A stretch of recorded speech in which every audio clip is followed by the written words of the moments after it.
मुश्किलों से भाग जाना आसान होता है, हर पहलू जिंदगी का इम्तिहान होता है और डरने वालों को कुछ नहीं मिलता जिंदगी में और लड़ने वालों के कदमों में सारा जहान होता है। अगर आप एक स्टूडेंट हैं या आपने बोर्ड एग्जाम की तैयारी कर रहे हैं, बोर्ड की प्रिपरेशन कर रहे हैं, जेई नीट आईआईटी वगैरह किसी भी एग्जाम को क्रैक करने की या कोई भी टफ से टफ गवर्नमेंट एग्जाम को क्रैक करने की प्रिपरेशन आप कर रहे हैं, आपके एग्जाम लगे हुए हैं और समझ नहीं आ रहा क्या करें, तो आज की वीडियो में आपको टक टक टक टक करके 10 ब्रह्मास्त्र टिप्स बताने वाला हूं। जी हाँ, ये किसी भी एग्जाम को फोड़ने की ब्रह्मास्त्र टिप्स ही हैं। अगर आप इनको अपनी लाइफ में, अपने एग्जाम की या उसकी जर्नी में इंप्लीमेंट करते हैं तो चलिए आज की वीडियो को शुरू करते हैं। नमस्कार, मैं स्थित गुप्ता, मोटिवेशनल स्पीकर, तो लॉ ऑफ अट्रैक्शन कोच। आज की वीडियो को शुरू करता हूं। अगर इस वीडियो में चैनल बनाए हैं तो वीडियो को लाइक करके चैनल को जरूर सब्सक्राइब कर देना भैया। इस चैनल में हम लॉ ऑफ अट्रैक्शन से related education, finance, personality development and बहुत सारी चीजों पर वीडियो बनाते हैं। कल आपसे बस इतनी सी रिक्वेस्ट है कि वीडियो के एंड तक बने रहना। अगर आप एंड तक बने रहेंगे तो मैं आपको गारंटी देता हूं कि आपको हाउ टू क्रैक एग्जाम कहीं भी यूट्यूब या गूगल में सर्च करने की जरूरत नहीं पड़ेगी।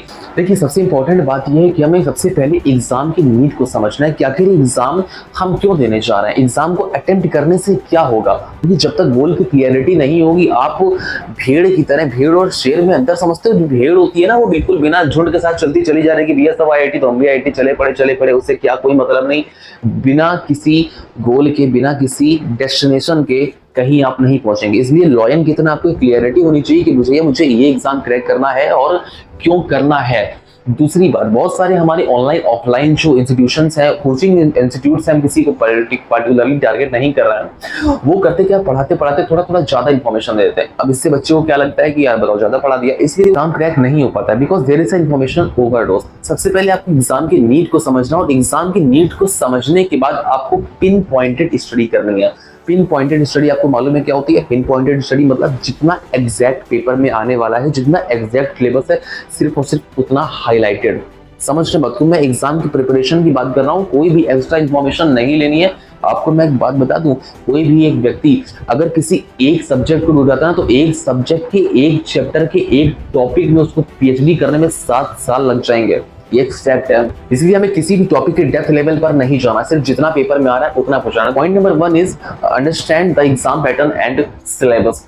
आपको सबसे पहले एग्जाम पैटर्न समझना है कि आखिर जो एग्जाम हम देने जा रहे हैं उसका पैटर्न क्या रहेगा, वो एग्जाम पैटर्न कैसे रहेगा, कितने मार्क्स रहेगा, क्वेश्चंस एमसीक्यू वाले कितने होंगे, ऑब्जेक्टिव टाइप से जो हो गया हमारे, और थ्योरी वाले क्वेश्चंस कितने रहेंगे, ये सब आपको सर्च करना है। आप कहाँ सर्च करेंगे? जो भी एग्जाम आप देने जा रहे हैं उसके ऑफिशियल वेबसाइट में आपको मिल जाएगा। तो वहां एक जेन्युइन, एक रियल स्पेसिमेन होता है, वो आपको मिल जाएगा। सबसे पहले आप उस पैटर्न को समझें, उसको एनालाइज करें, किस तरह से क्वेश्चंस पूछे जा सकते हैं, किस तरह का क्या होता है, उसको एनालाइज करने के बाद सिलेबस देखें। जो भी एग्जाम आप देने जा रहे हैं, जिस भी सब्जेक्ट के एग्जाम आप देने जा रहे हैं, उसका सिलेबस देखें। पहले सिलेबस को क्या करें, पॉइंट बना करके एक पेज में क्लिक करके सामने चिपका दें। इससे आपको ये क्लियर रहेगा कि हाँ, सामने इतना ही सिलेबस, इससे अलावा कुछ भी नहीं है।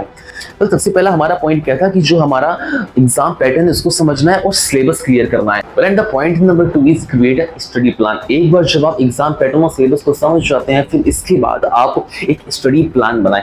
स्टडी प्लान कैसे बनाएंगे? स्टडी प्लान देखो, जो भी आज तारीख है और जब भी एग्जाम है, उसके बीच में जितने भी दिन बच रहे हैं उतने ही दिन में आपको स्टडी प्लान बनाना है और वो आपको डिवाइड करना है कि आपके सब्जेक्ट में जितने भी चैप्टर्स हैं और कितने दिन बचे, उसमें आपको डिवाइड कर लेना भैया कि किस दिन कितने चैप्टर पढ़ने हैं, किस दिन कितने टॉपिक्स क्लियर करने हैं। समझ लो। अच्छा, एक चीज और इसमें जो आप स्टडी प्लान बनाएंगे उसमें आप अचीवेबल गोल्स डालिएगा, जो अचीव कर सको। ये नहीं कि एक दिन में 5 टॉपिक क्लियर कर लेंगे, एक दिन में हम 6 चैप्टर क्लियर कर लेंगे, भले आप करो कुछ भी ना। समझ लो, एक साइकोलॉजी इसमें भी काम करती है, पता है क्या? जैसे अगर आप छोटे छोटे टारगेट्स बनाओगे, छोटे छोटे गोल्स बनाओगे, वनडे या वीकली गोल्स बनाओगे, उसको आप जब क्रैक कर लोगे, कंप्लीट कर लोगे, तो अंदर से खुद मोटिवेट होगे कि हम लाओ और बनाए। समझ लो बात को। Well, and the point number 3 is practice PYQ. क्या है ये पीवाईक्यू? Previous years questions. जितना ज्यादा हो सके आपको प्रीवियस ईयर्स के क्वेश्चंस लगाना। पहले से होगा ये, जब आप उसको बार बार लगाएंगे तो इससे आप ये समझ पाएंगे कि एग्जाम में कैसे क्वेश्चंस आ रहे हैं, किस तरह से घुमा के क्वेश्चंस पूछे जा रहे हैं।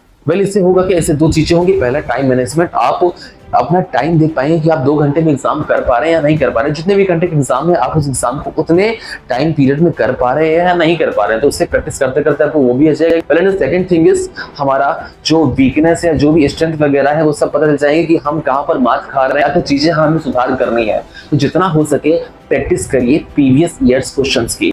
Well and the point number 4 is take mock test. देखो मॉक टेस्ट क्या होता है? मॉक टेस्ट एक तरह का पेपर का सिमुलेशन बोल सकते हैं इसको। पेपर का सिमुलेशन किसमें आप टाइमर लगाते हैं, जितने भी आवर का, जितने भी टाइम का आपका एग्जाम है उतने ही टाइम आप लगाते हैं स्टॉप वॉच में, और इसको चालू करने के बाद जब आप एग्जाम करते हैं तब आपको एग्जैक्टली पता चलता है कि आप कितने लेवल में हैं, आपकी जो नॉलेज है कितने लेवल की, आपकी प्रिपरेशन जो है कितने लेवल की है। समझ, उसको प्रैक्टिस करते करते आपकी वही चीजें होती है। पहले तो आपका टाइम मैनेजमेंट इंप्रूव होता है, जो टाइम का जो है पेपर कईयों के छूट जाते हैं तो वो भी इंप्रूव होता है। दूसरी चीज आपको पता चलता है आपकी वीकनेस क्या क्या है, और उसको लगाने के बाद आपको ये समझ में आएगा कि आपको कहाँ कहाँ इंप्रूव करने की जरूरत है, किस किस पॉइंट में, किस किस मोड में आपको और सुधार करने की जरूरत है। बल्कि मैं आपको एक बात और बताता हूँ, जिंदगी का पासा जो होता है ना वो कभी भी पलट सकता है। शर्त यह है कि आप बार बार पासे को फेंकते रहें, पासे को बार बार फेंकते रहें। मेरे कहने का मतलब सिर्फ इतना है कि आप हार मत मानना कभी भी, चाहे आपका कोई भी एग्जाम हो, कभी भी हार नहीं मानना। समझ लो बात को।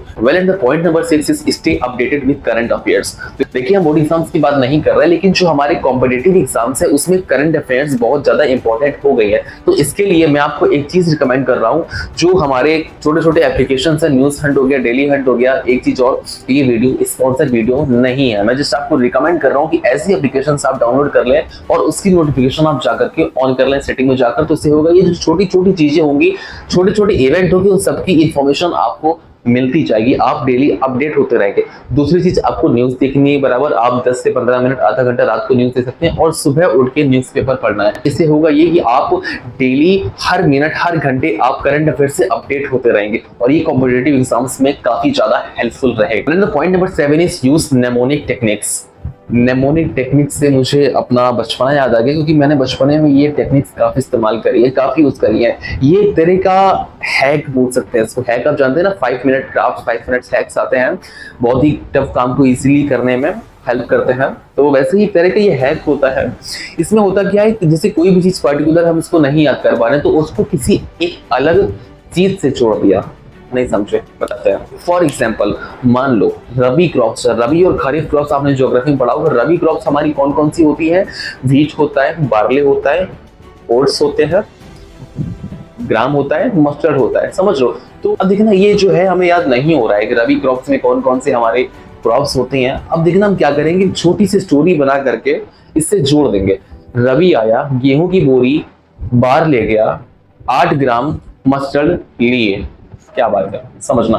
रबी आया यानी कि रबी क्रॉप्स में से गेहूं की बोरी, यानी गेहूं मतलब आटा, बाहर ले गया, बार ले गया, barley barley barley, wheat barley, 8 gram, 8 gram, 8 से बन रहा है oat, oats, gram, mustard, 8 gram mustard, oats, gram, mustard लिए, लिए से बन रहा है लिनसीड्स। ऐसी बहुत तरह की टेक्निक्स होती हैं जिसमें आप किसी को भी कहीं भी कुछ भी लगा के ऐड कर देंगे, जिससे सिर्फ केवल आप समझ पाए, तो आसानी हो जाती है याद करने में। और ये एग्जाम में काफी हद तक हेल्पफुल रहती है। जो अवेली डिपेंड करता है आपकी क्रिएटिविटी कितनी है, जितनी आपकी क्रिएटिविटी होगी उसी के अकॉर्डिंग आप नेमोनिक टेक्निक्स का अच्छे से अच्छा इस्तेमाल कर पाएंगे। बात समझ के होंगे। कहने का मतलब सिर्फ इतना है, कोई भी चीज उसको आप किसी ना किसी इमेज से या किसी स्टोरी से या किसी गाने से आप जोड़ देंगे तो आपकी इजिली याद हो जाएंगी। समझ रहे हैं बात को। Well and the point number 8 is take breaks and relax. पढ़ाई के साथ साथ आपको ब्रेक भी लेना बहुत जरूरी है, क्योंकि बॉडी जो होती है, हमारा जो माइंड होता है वो पढ़ते पढ़ते थक जाता है, तो उसको भी रिचार्ज करने की जरूरत होती है। वेल आप इसमें 25-5 रूल भी लगा सकते हैं, आप 50-10 रूल भी लगा सकते हैं। ये रूल कौन सा है? देखो ये रूल होता है कि आपने 25 मिनट्स पढ़ाई की और 5 मिनट एग्जैक्ट आपने ब्रेक लिया, ये एक रूल है, ये है। और अगर आप और लंबा चाहते हैं तो आप 50 मिनट्स बिना देखे, बिना कुछ सोचे समझे, सिर्फ और सिर्फ प्योर फोकस के साथ पढ़ाई करें, और प्योर फोकस के साथ 10 मिनट्स अपना रिलैक्स करें। आप कुछ भी इसमें कर सकते हैं, गेम्स वगैरह खेल सकते हैं। गेम्स तो हम बिल्कुल ही अवॉइड करते हैं, बिल्कुल ही रिकमेंड नहीं करते हैं आप गेम्स वगैरह के लिए। आप नॉर्मली जो हमारे काम म्यूजिक्स होते हैं, रिलैक्सिंग वाली म्यूजिक्स होते हैं, उन सबको लगा के आप 10 मिनट मेडिटेशन भी कर सकते हैं खुद को रिचार्ज करने के लिए। छोटे छोटे ब्रेक्स जो होते हैं वो काफी ज्यादा हेल्पफुल रहते हैं आपके ब्रेन पावर को इंक्रीज करने के लिए, आपकी जो इंटेलिजेंस लेवल है उसको मेंटेन करने के लिए। Well in the point number 9 is stay positive and motivated. कई बार ऐसा होता है कि भैया चलो हम खूब मेहनत कर रहे हैं, खूब सब कुछ कर रहे हैं, अच्छे लगन से बिल्कुल शिद्दत के साथ मेहनत कर रहे हैं, लेकिन मन में चल रहा था क्या होगा यार, निकल पाएगा या नहीं निकल पाएगा, सब लोग सोचते हैं। तो ऐसा बिल्कुल भी नेगेटिव थॉट नहीं लाना भैया। देखो लॉ ऑफ अट्रैक्शन क्या कहता है, जो भी आप सोचेंगे वो चीजें आपके लाइफ में घटित हो जाएंगी। थॉट्स बिकम्स रियलिटी, ये लॉ ऑफ अट्रैक्शन कहता है। हम नहीं कह रहे, साफ साफ बुक में लिखा हुआ है। बिल्कुल भी एक भी नेगेटिव थॉट मत सोचो, पर खुद को अंदर से ये मोटिवेट करो कि एग्जाम को हम फोड़ करके आएंगे। पहले कवि ने कविता में कुछ लाइंस कही हैं जो श्री कृष्ण भगवान कह रहे हैं, श्री कृष्ण भगवान गीता में कह रहे हैं कि बस कर्म तुम्हारा कल होगा, कर्म अगर सच्चाई है तो कर्म कहाँ निष्फल होगा, हर एक संकट का हल होगा, वो आज नहीं तो कल होगा। लोहा जितना तपता है उतनी ही ताकत भरता है, सोने पर जितनी आग लगे वो उतना प्रखर निकलता है, हीरे पर जितनी धार लगे वो उतना खूब चमकता है, और माटी का बर्तन तपता है तब जिन पर खूब खनकता है। सूरज जितना चमकता है तो सूरज जितना जलना होगा, नदियों सा आदर पाना है तो पर्वत छोड़ निकलना होगा। हम आदम के बेटे हैं, क्यों सोचे राह सरल होगा, हर एक संकट का हल होगा, वो आज नहीं तो कल होगा। इसलिए हार कभी नहीं माननी है, बिल्कुल भी नेगेटिव नहीं होना है, अंदर से अपने आप को मोटिवेट रखना है कि चाहे जितना टफ से टफ एग्जाम आ जाए हम उसको क्रैक करके रहेंगे। समझ रहे बात को? Well, in the point number 10 is stay healthy and hydrated. जो हमारी बॉडी है प्रॉपर 70% पानी से बनी हुई है, 70% पानी से बनी हुई है, और इसमें अगर 1 भी % पानी कम होता है तुरंत हमें कस के प्यास लगती है। समझ रहे बात को? और फ्रूट्स वगैरह आप ले सकते हैं, जितना खाइए हेल्दी खाइए और पानी ज्यादा से ज्यादा पीजिए। और एक चीज मैं आपसे और कहना चाहूंगा वीडियो के खत्म करने से पहले, अगर आप भगवान को नहीं मानते हैं तो आपसे मेरी हाथ जोड़ करके रिक्वेस्ट है, thank you, bye bye, video आपके लिए खत्म हो चुकी है। और जो भगवान को मानते हैं सिर्फ एक चीज आपसे बोलूंगा कि पूजा स्टार्ट कर दो, पूजा आज से स्टार्ट कर दो। अगर पूजा करके हम ये नहीं कह रहे घंटियां बजाओ फूल माला चढ़ाओ, कर सकते हो वो भी करो, वो भी करना चाहिए, बुरा नहीं है। लेकिन अगर आपके पास टाइम नहीं है तो परमात्मा से जो एक कांटेक्ट होता है, जो एक दिल से प्रेयर होती है वो करो। जिस भी आप भगवान को मानते हो उसकी प्रेयर करना स्टार्ट कर दो, अपना गुरु बनाओ। समझ लो बात को? दुनिया का सबसे बड़ा महान योद्धा अर्जुन महाभारत के समय उसने अपना गुरु बनाया श्री कृष्ण भगवान को, उसको जरूरत थी। श्री कृष्ण भगवान जो खुद एक परमपिता परमात्मा स्वयं भगवान थे, उनको भी गुरु की जरूरत पड़ी। उन्होंने किसको गुरु बनाया? महर्षि सांदीपनि। त्रेता युग में राम भगवान तो स्वयं परमात्मा का अवतार लेकर आए थे, और उनको भी भगवान होते हुए भी उनको गुरु की जरूरत पड़ी। उन्होंने विश्वामित्र, महर्षि विश्वामित्र को अपना गुरु बनाया था। मान हो करके उनको गुरु की जरूरत पड़ रही है तो आप भी अपना गुरु बनाइए। जिस भी भगवान को, जिस भी ईश्वर को आप मानते हैं उनकी आराधना करना स्टार्ट कर दीजिए, उनकी पूजा करना स्टार्ट कर दीजिए, क्योंकि पूजा करने से बहुत माइंड शांत होता है और बहुत ज्यादा पॉजिटिव एनर्जी होती है, बहुत ज्यादा पॉजिटिवली आप चार्ज हो जाते हैं। समझ रहे हैं बात को? तो उम्मीद करता हूँ वीडियो पसंद आई होगी, समझ में आई होगी। और अगर आपको ऐसा लगता है कि मैंने भी आपकी लाइफ में थोड़ी सी भी वैल्यू ऐड की है तो प्लीज वीडियो को लाइक करके चैनल को जरूर सब्सक्राइब कर देना है, मेरी आपसे हाथ जोड़ करके रिक्वेस्ट है, बिकॉज ये नया चैनल है and I really need your support. और अगर आपको कोई स्टूडेंट या भाई बहन वगैरह है, कोई दोस्त वगैरह, तो उनको आप ये वीडियो जरूर भेजें, शायद आपके एक क्लिक से उनकी लाइफ बदल जाए पूरी। तो उम्मीद करता हूँ आप सभी लोग ने वीडियो को लाइक करके चैनल को जरूर सब्सक्राइब कर दिया होगा, नहीं किया तो एक बार फिर से बोल रहा हूँ कर दीजिए। और आपके लिए चैट बॉक्स बिल्कुल फ्री है, वहां पर जाएं और फ्रीली वहां पर जो भी आपकी क्वेरीज है, क्वेश्चंस वगैरह हैं, जिस भी टॉपिक पर आप वीडियो चाहते हैं वहां पर जाएं, वहां पर मैं हर एक बंदे का रिप्लाई करता हूं। वेल, अभी ज्यादा देर से मिलता हूं अगली वीडियो में, तब तक के लिए bye bye, thank you and it's Astitva Gupta signing off.